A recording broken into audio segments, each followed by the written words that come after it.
Hey and welcome. This is Simone from Canine Impossible Dog Training.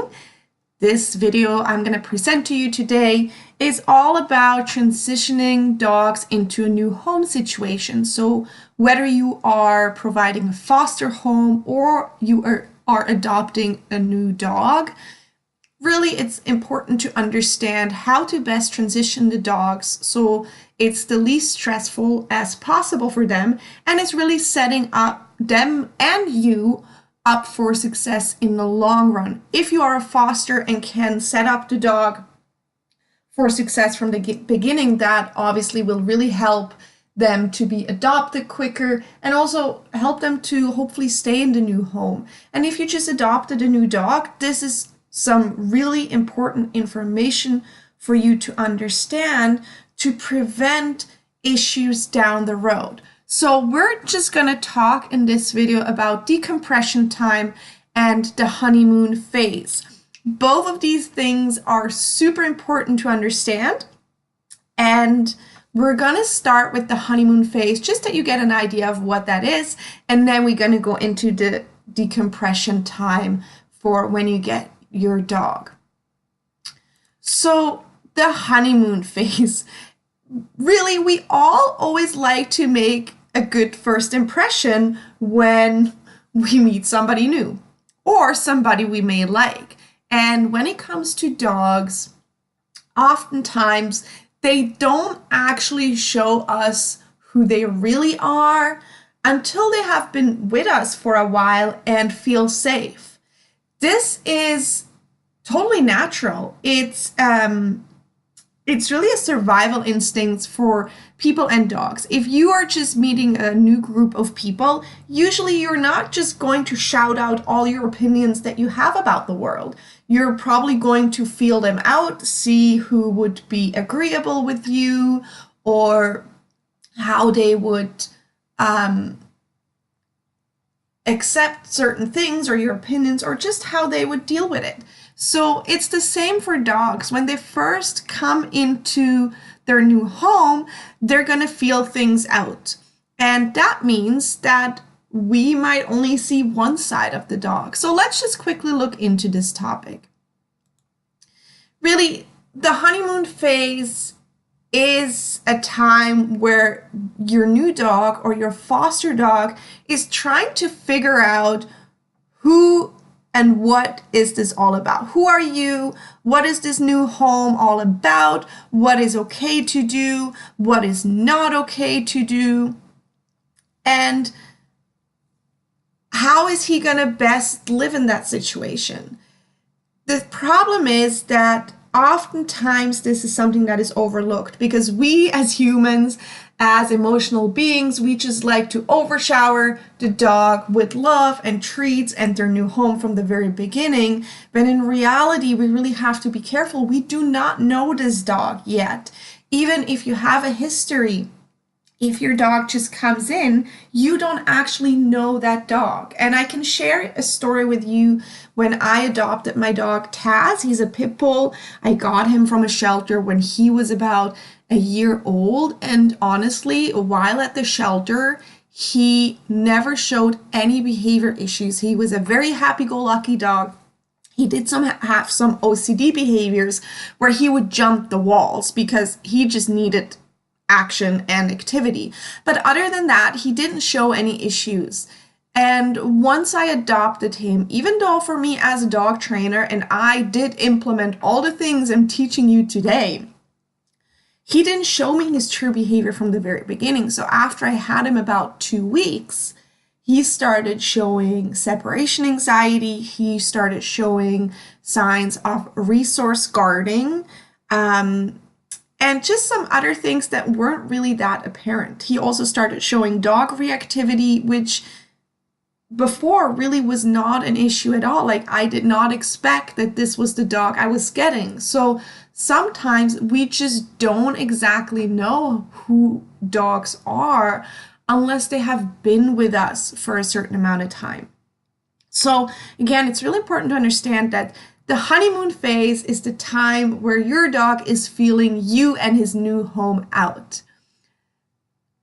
The honeymoon phase can last anywhere from, I would say, 1 to 3 months. It really depends on the temperament of your dog. It could even last longer, but I would say 3 months is really a good time to get to know your dog. And within those 3 months, your dog might start showing you all kinds of different behaviors that you either didn't know about or didn't expect. Simply, the more comfortable your dog gets, the more he's going to be willing to show his true colors. And it's very important that during that honeymoon phase that we are very careful of how we interact with the dogs, what we allow them, what we don't allow them, and don't just put them into situations where we're not quite sure how things are going to turn out. If a dog doesn't feel safe yet, there is a greater chance that they will show any kind of reactivity or aggression because they don't trust you or trust the situations yet. Or at the same time, if they don't trust you or the situation yet, they might do the opposite. They might not show their true behavior and may not react to situations that usually stress them out, and it will only come out later. The honeymoon phase is a very critical time for how you are setting the life up with your dog.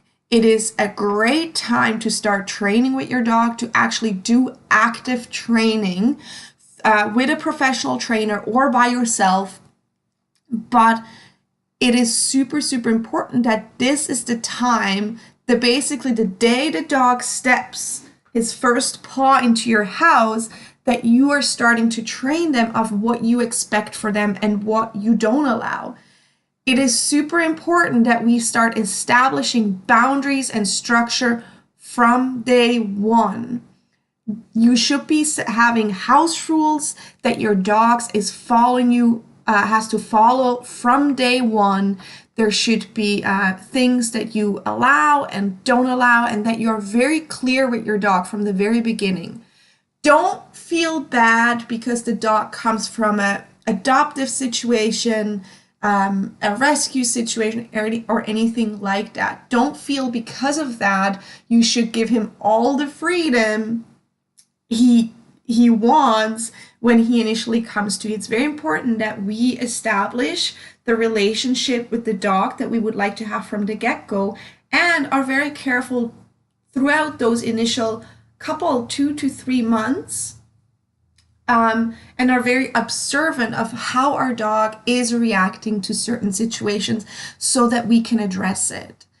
Honestly, whenever I get calls from new dog owners that have just adopted a dog and they're starting to see issues, it's usually after they had the dog for 2 or 3 months, because that is the time when the dog is starting to show you who they really are. And this is not to discourage you, this is just to make sure that you are observant and that you don't forget about that.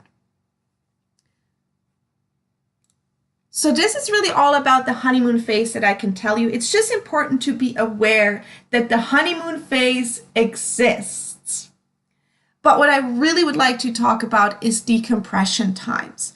This is so incredibly important when you are first getting a dog. Even for me as a dog trainer, when I get dogs in for training where the dog stays with me for several weeks, I use the decompression guideline and do the decompression time from day one. This is how board and trains are successful, by implementing decompression times, and of course other training that we do, but this is an incredibly important time and really can help prevent a disaster and helping you again get to know the dog and help you setting them up for success. So we're going through this video in a few different steps of kind of like what the decompression time is all about, what to be careful about, and what to do. Now, I do want to tell you from the get-go, oftentimes when we talk about decompression times, people are reluctant to do it because it does include taking some freedoms away initially from the dog. And it feels like it is a lot of controlling of the interactions, etc., that the dog has, which is exactly what it is about. We want to make sure that we can control all interactions. We are making sure that the dog doesn't have any bad experiences through that time, and also that we can intervene and figure out things that may be going wrong.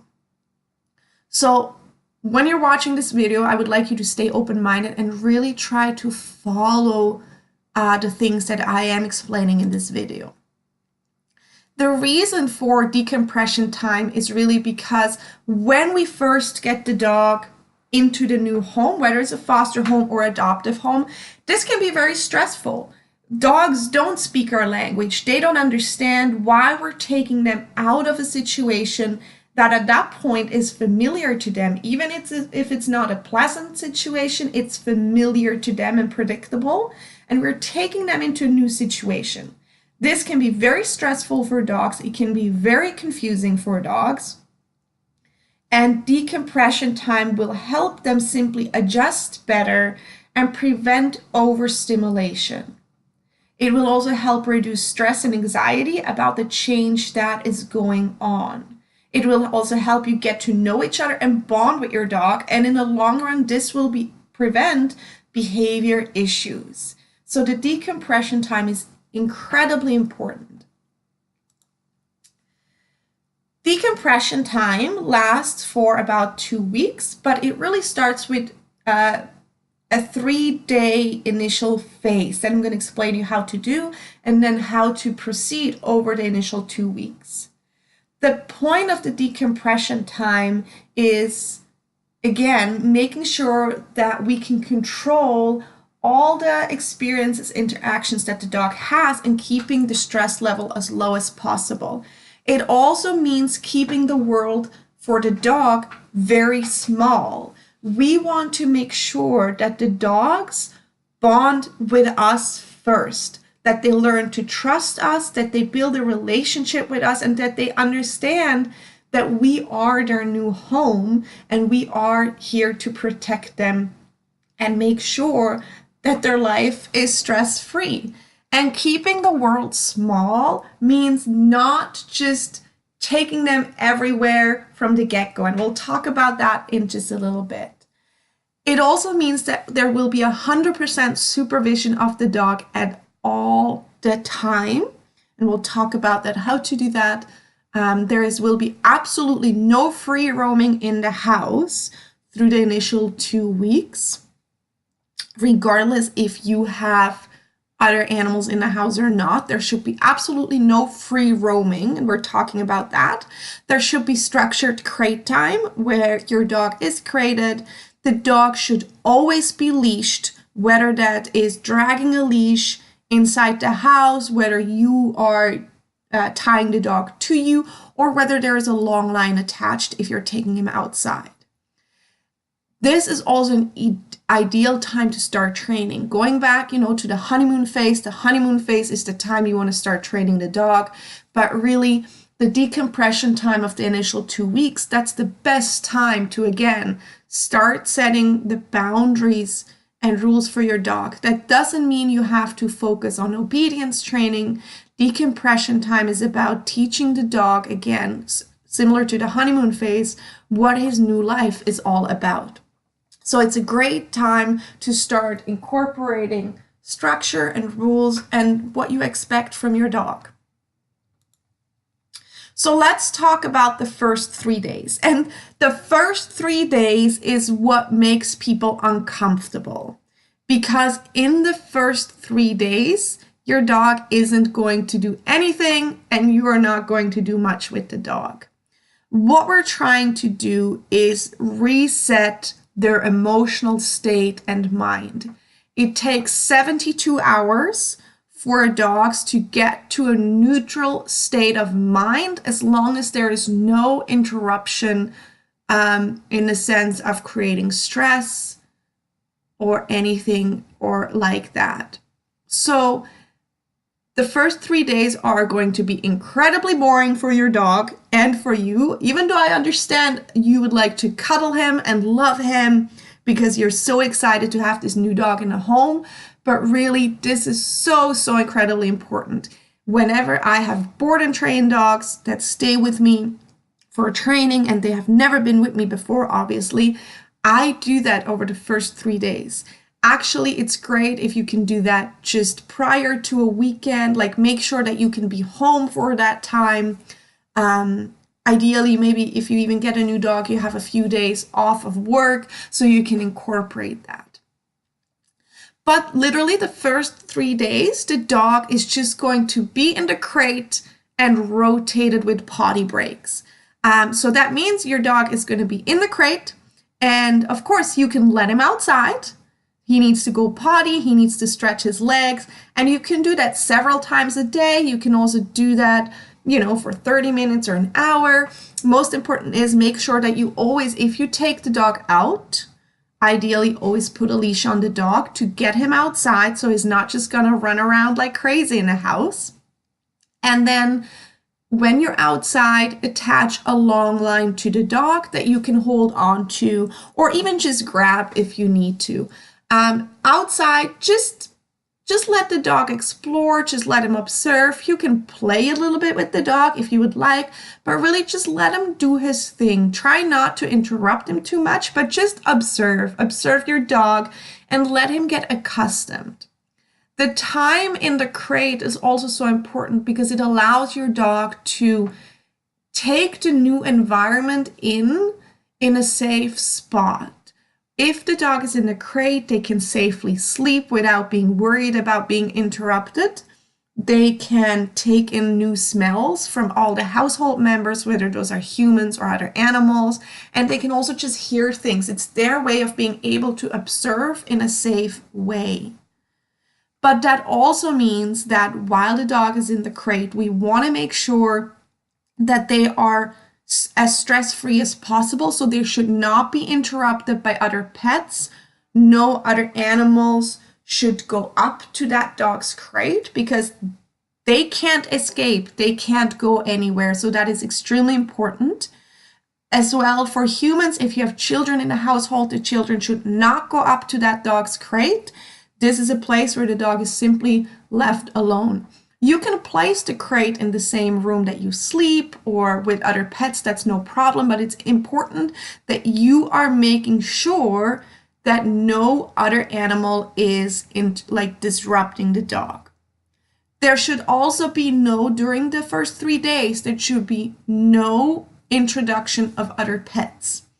So during those 3 days, if you're taking your new dog out of the crate, whether just go for potty or anything, your other animals, dogs, cats, birds, whatever it is, should not be outside.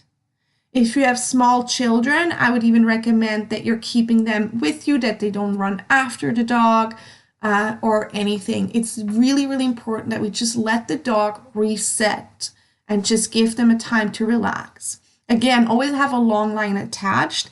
If you have a backyard, that's where you should stay with the dog. Don't go on any walks, just stay in the backyard. If you don't have a backyard, go to an area, if you can, as close as possible to your house where you won't face any other animals, ideally no other people, no other animals. Just, again, keeping the world as small as possible, just so the dog can accustom. Don't expect anything from the dog. Don't try to get them to listen to you. Just let them do their thing and just go with the flow with what they're offering you. It's a great time to observe the dog and bond with the dog. Like I said, you can play a little bit or you can just hang out. If the dog wants to come over to you and be petted, then that's okay. But otherwise, if he doesn't, just leave him. During those initial first 3 days, also do not have visitors come over.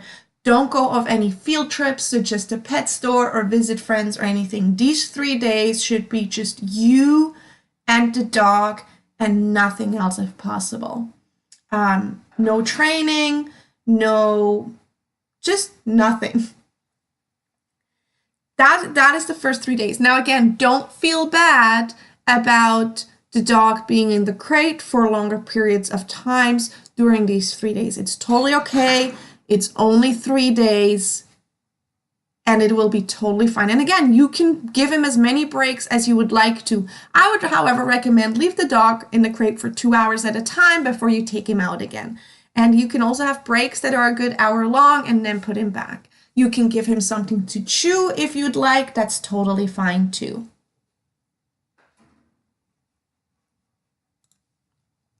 Now, after day 3, so basically, again, I said in the beginning, the initial, the decompression time should be about 2 weeks long.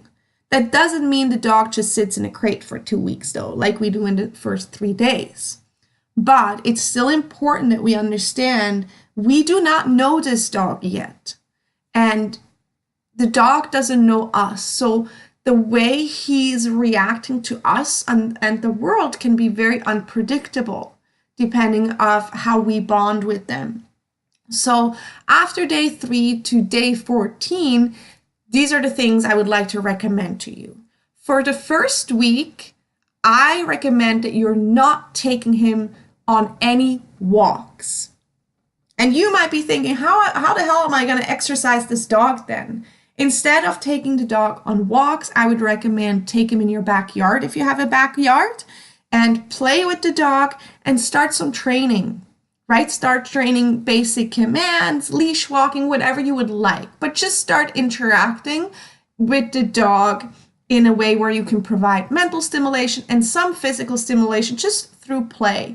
The reason I don't want you to take the dog for walks in the first week is simply I don't want you or the dog to be put in a situation that you might not expect, that might go down different that you were hoping for. Again, we're trying to really make sure the dog can bond with us and getting to know us. If you would just take him on any walk in the first week, what if you meet strange dogs? You don't know how this dog is going to interact with them, or what if the other dog that you're meeting is reactive towards your new dog and then you're breaking the trust with the dog because now he feels he has to defend himself. So initially, just don't do any walks for the first week. There should be no interactions with strange dogs at all. If you have other family dogs, there should be controlled interactions with family dogs, which should always be on leash. You should not just let the new dog and your current dog loose. You can go on pack walks. Ideally, you start going on pack walks before you even let them loose in the yard. And after you have done some pack walks and they kind of have gotten to know each other, some calm, controlled interactions in the backyard with both dogs on a long line may be possible depending on the dog's behavior. So that will really depend on the dog's behavior, and you should go with the recommendation of the rescue that you are adopting the dog from, or the train if you're working with a trainer, with the recommendations from the trainer. So that can be dependent on the dog's personality. But interaction should simply be controlled. The dog during those 2 weeks should be 100% supervised all the time. That means if you cannot supervise the dog, that he will be in a crate, and otherwise he will be on leash, which means you can hold on to the leash in the house, you can have him drag a leash so you can interfere if you need to, or he could be back tied to a place in the home where he can just hang out, making sure no other animals are interrupting him when he is there. When you're not home, or again, when the dog is unsupervised, you should be crating the dog.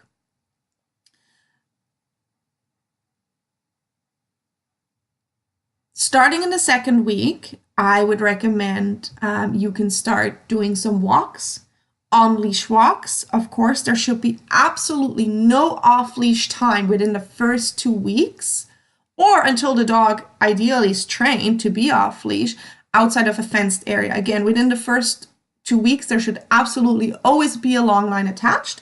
but you can start going on leash walks in a familiar neighborhood. Again, we're still trying to keep the world small.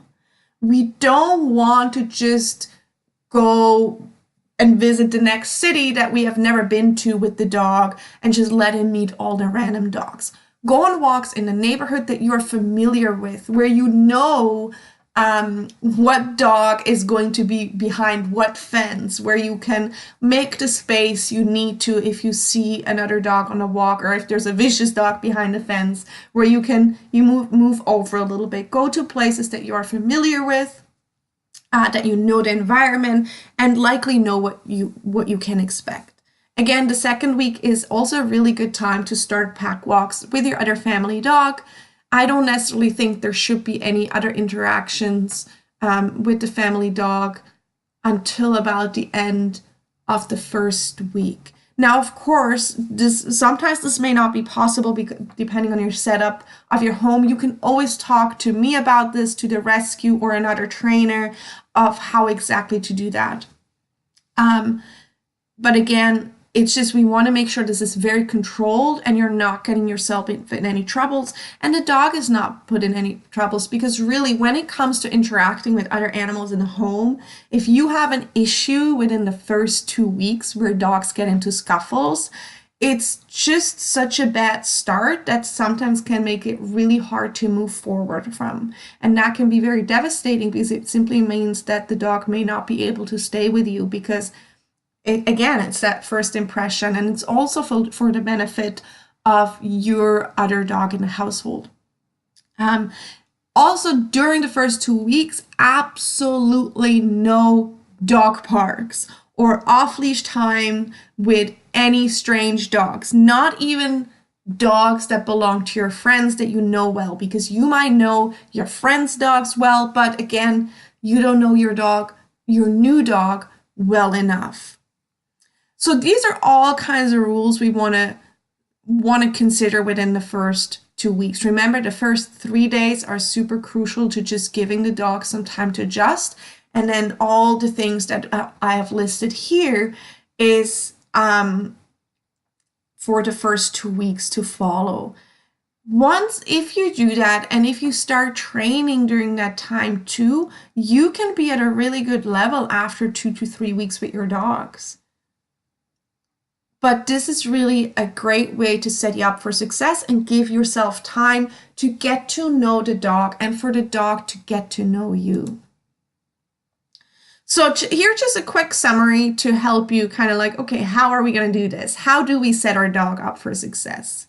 First of all, establish boundaries and structure from day one. Set the tone of what your dog can expect. And that can be as simple as saying, I don't want my dog on the couch. I don't want my dog in the kitchen, or whatever rules you have, whatever house rules that you want to have.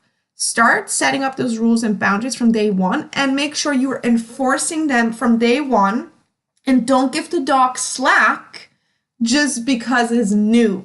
Because actually, if the dog is new, he shouldn't be cut some slack. So start out with that. Start training your dog as soon as you get him. Ideally, you have a professional help you integrate the new dog and help you through those initial few months, but you can also do it by yourself or with the help of the rescue. But start training as soon as you get your dog, and establishing boundaries and structure is a part of training. And then you can start obedience training maybe after you have him for a few days. Refrain from putting your dog into situations where you aren't sure how he's going to react. That again brings us back to keeping the world small.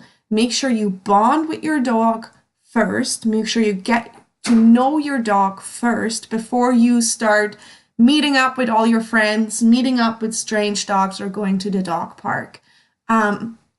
There is no rush. You have enough time to do all those things, and it's better to do those things safely than just do them without having any plan. And then supervision, supervision, supervision, supervision. That's all I have to say to that. Make sure that your dog is crated if he's not supervised, that he is on leash outside at all the times until he's fully trained, and even inside, that he's initially either back tied to a bed where he can't just roam free if he's not in the crate, that he's either tied to you, or later on, once he's getting better, after maybe the initial 2 weeks, that he at least is dragging a leash. And the leash thing is so important because you may have a dog that may react in an unpredictable way if you try to grab him the wrong way, simply because he doesn't know you. And having a leash attached to your dog is simply safer for you. And as the last point, ask for help if you're unsure about anything. If you are adopting from a rescue, they are more than happy to help you. Also, if you foster a dog, the rescue is more than happy to help you. And if you feel you need professional help, don't hesitate to reach out to a trainer and ask for help. You can always go to my website, canineimpossible.com. You will find how to contact me if you need any help. I do have several programs available that can help you regardless of your location. I'm happy to assist you because in the end, we all, the rescue, me as a trainer, and any other pet professional just wants to help you having the best life possible with your dog. Again, my name is Simone from Canine Impossible Dog Training. I hope you made it until the end, and I hope you will have so much fun with your new dog.